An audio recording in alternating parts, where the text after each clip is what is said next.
I don't think I'll need a microphone. I'll stand over this way so the wind's going this way. I think you got it covered. You may want to cover your ears by the time I'm done with this talk, or you may want to get fired up. Hopefully you'll get fired up. That's the key. I am going to have to cheat today. What I'm going to cover is really about the history of the park before I get into preservation. So I'm going to read a little bit, so bear with me. So in the decades following the Civil War, close to the rebellion, it was a national movement to memorialize the places that battles took place, most notably on the national and on the state level, where American blood had been shed. And those generations, of course, are still alive, and they wanted to honor where they fought. So we have these great national park battles, Chickamauga, Shiloh, a little insignificant town in south central Pennsylvania called Gettysburg. That's why we have these places. Unfortunately, here at Buffington Island, the movement didn't start until the late 1920s, early 1930s. In 1929, Mrs. Norma Hawkins Peoples, the granddaughter of Charles and Sarah Price, owned this very ground in 1863, expressed a desire to donate a portion of this battlefield to the state of Ohio. The donation was guided through the Ohio General Assembly by Representative Tom W. Jones. Ironically, not the Tom Jones who was later a musician. He drafted House Bill 273, which was filed with the state on April 26, 1929.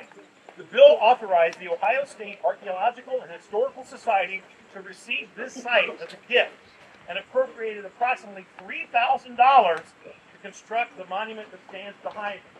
To give you a little context, $3,000 is nearly $59,000 today. So $59,000 to put that monument in. The monument was designed by Philip Heitz, a self-taught master craftsman and stonemason from Columbus. It's constructed of local glacier rock and combined with granite and mortar. The monument is adorned with 4 bronze plaques that honor not just the federal soldiers and Ohio volunteers that engaged Morgan's command, particularly the Marietta Militia, but also gives recognition to the prehistoric Indian villages and natives that live in this beautiful valley. We have probably an Edina Mound right there today. Also talks about the Battle of Buffington Island and also the felling of Major Daniel McCook, we heard about earlier. And again, his memorial is exactly 1/2 mile to the south on 124, where that marker will be installed. To commemorate this park and monument, a collaborative effort between the Ohio State Historical Society, they decided to change their name, make it a little bit shorter, and the Daughters of Union Veterans of the Civil War resulted in a dedication event that took place right here on October 3rd of 1933, 70 years after the battle. The Ohio Department of Highways also pitched in by improving road access to this site. At the event, anywhere from 1,000 to 2,000 attendees made the trip to this park. Sink that in for a second. Okay? Here the citizens heard patriotic music by the Pomeroy American Legion Drum Corps, saw the laying of a floral wreath, and listened to speeches by the governors of Ohio and West Virginia. Also important was the presence of 4 Civil War veterans, 1933. They were J.Q. Adams, Jacob Warner, Robert Griffith, and Charles Kraft. Warner was a member of the Federal 11th Virginia, later the 11th West Virginia Infantry, part of which was captured in nearby Spencer, West Virginia, during Albert Gallop Jenkins' Trans-Allegheny raid of September 1862. His first invasion of Ohio, I think that's true. Warner died in 1936 across the river in Mason County and is buried in Pomeroy's Beach Grove Cemetery. Pennsylvania-born Robert Griffith is a member of the 140th Ohio Volunteer Infantry. Those of you who may know, 140th was a 100-days regiment simply raised for the period 100 days during the summer of 1864.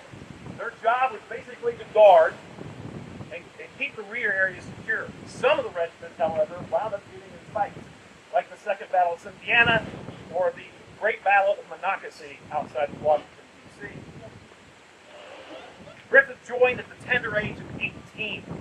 The 140th, as I said, was a 100 Days Regiment. Griffith would live until age 91, died in 1937, and is buried over, I'm going to say, Latart Falls, locals can correct me, cemetery.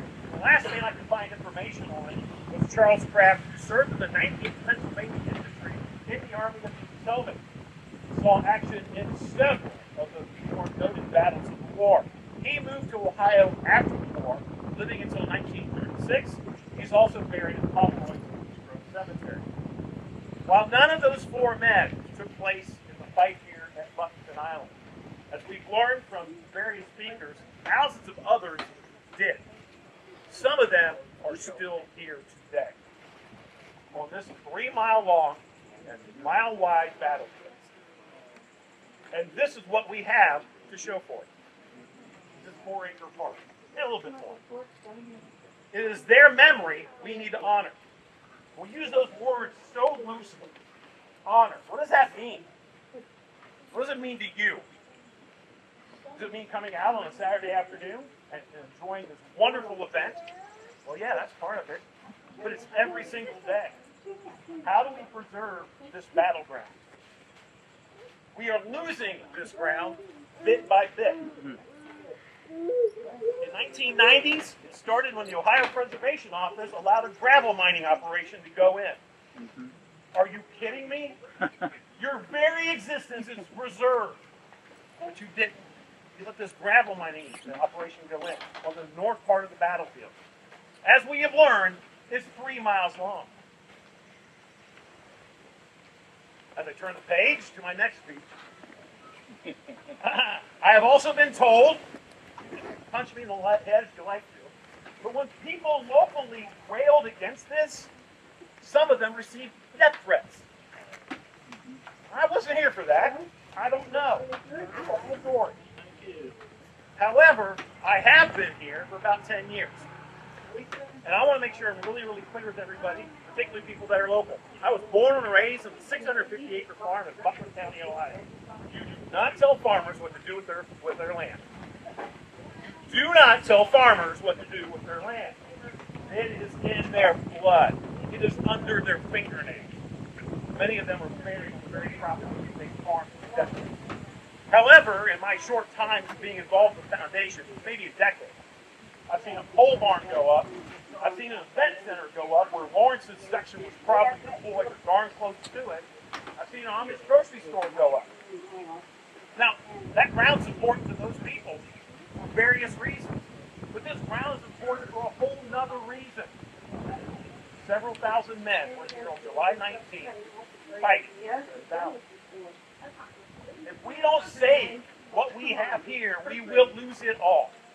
Except maybe this 4-acre park. If it's 100 acres plus, the American Battlefield Trust has stepped up the purchase between us and the This is Ohio's only significant Civil War battlefield. And when the trust bought that property, we were the 25th state that they had gone after and pursued property. Number 25. It's curious to me, however, why the Ohio History Connection has what I would call core sites for other eras of history. Been to Fort Meigs outside of Toledo. It is a beautiful War of 1812 site with a newer museum and visitor facilities. If you've been to Fort Ancient down in my neck of the woods, it is their premier prehistoric Indian site. Now they've got a few, but it's got visitor amenities, flush toilets. Oh my God. Fort Lawrence is the premier Ohio American Revolutionary War site. I could point to also Fort Recovery for Ohio Indian War, particularly the battle of the Wabash in 1791. What we have here are these pit toilets. Anybody gone in there today? I am so sorry. That's what we have, portalets today, right? We literally have portalets. All of these sites also have flagpoles. Besides these temporary flags you see around you, you see a flagpole here at Buffington Island? Now, to be fair, there was one. It was directly behind me on top of that monument. We got damage in the storm in the 1960s, and instead of trying to put a new flagpole in or repair that one, they said, nah, we're going to cap it with concrete. That's what you have behind you, is capped with concrete. Ohio sent the third most men to the federal cause during the Civil War, after New York and Pennsylvania. Nearly 2/3 of Ohio's military men served in one capacity or another. We don't have any of the states that can make that claim. Yet here, at Ohio's only true Civil War sites, we have no museum, no gift shop, and no, I'm sorry, no flush toilets. This should be Ohio's Civil War destination. Period. Wasn't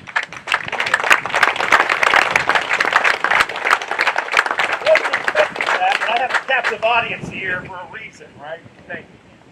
And it should be. And what we should have is a museum somewhere in this valley that focuses not on just the Great Race, and not just on the Battle of Buckington Island, but Ohio's importance to the Civil War. And yet we do not have that.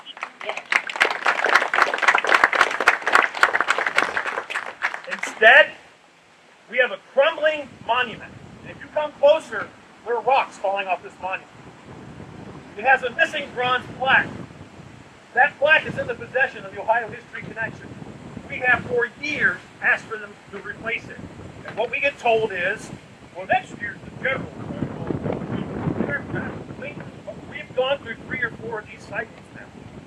We have offered, one of our members has offered to find someone to put it back on there. But we can't do that because of the historical structure. Really? You're letting it fall apart? How historical is it to you, OHC? And yeah, I'm a little fired up. You might have been able to tell. Where's that flagpole? We've asked. We need one. American flag. I'm not embarrassed of this flag. I don't think any of you here are either. We should have 2 flagpoles here because Ohio is the only state flag that's not in a square or rectangle. Right? We should have those backwards right up front so everybody can see. Whoa, you're getting me fired up, folks. You're getting me fired up. What is the OHC doing to keep this site worthy of your visits and anyone else's visits? I don't know. Can you tell me, like? They don't want the monument to individual companies here. Yes. We got pushback for the Mike got pushback for the sign. They didn't want specialized monumentation or markers. Don't know why. Whatever. I'm not that PO to the OHC. I am a little bit, in my opinion, we hear about budgets being cut. We hear about staff reduction. We hear about all this stuff. And yet we send trillions of dollars overseas. That's as far as I'm going with that one. I don't want to be lynched today. These are, though, the handicaps that the OHC does operate under. Very briefly. So while I'm sitting here bashing the OHC, I also am very pragmatic and understand that unless they get some extra money, it's tough for them. Okay? It's tough for them. And I'm going to be honest, we're in Meigs County. It's a rural area. It takes me 3 hours and 15 minutes to get here. I don't think it's that. Yeah, I'm that part of that. Yep. But it's too bloody important not to make the drive. Okay. All right, I got just a couple more and I'm done. OHC likes to have their sites managed by local entities. Well, we've got the Buckington Island Basketball Preservation Foundation. Say that 3 times fast and drinking beer. It's not happening, right? But we're small. 10 years ago, when I got started, we had 15 members. We're up to 150. Okay? That's good. Still pretty small, considering how many of us are interested in the Civil War and how many of us had ancestors that fought for the Civil War. I'm probably preaching to the crowd anytime I look at a Southern Union veteran. So, what can you do? Well, number one, start screaming at your representation.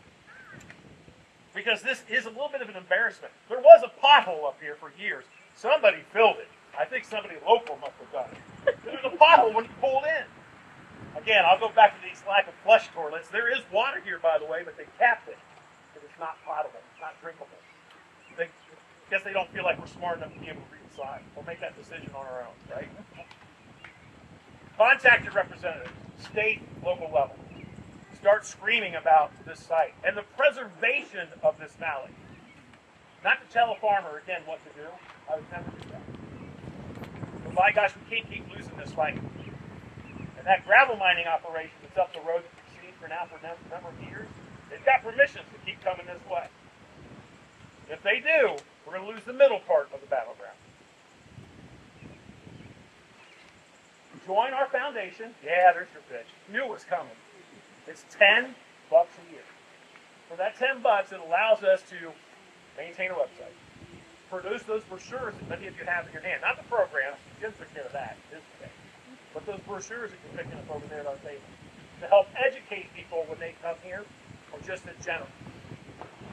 So join our organization, because the more money we do have in our coffers, the larger of the donation we can make when a piece of property does come up. Then we try to work with the American Battlefield Trust and save more of the scrap. That's what you can do. You can ask, you can stop over at our booth and ask us how you can get involved. Sometimes it's literally $10 is the way to do it, but if you've got some other talents that you want to share, please do. With that, I will take my angry man away. I do want to say thank you so very much. That's double at least the attendance we've had in the last week. We've had a lot of hard work by Light Murray, the Civil War Roundtable in the middle of the Ohio Valley, and a cast of thousands along the way. Thank you so much for being here. Again, Jim, great weather. Thank you for that. Right? That's all you, brother. That's all you, brother. But we need to be able to support what's going on here, including all the efforts that Jim Oyland is doing. How many decades now, Jim? So, let me interrupt you here for a minute. I don't know if you've ever seen this. This is the original program when this place was dedicated. I have a PDF. 1933. There's the original program.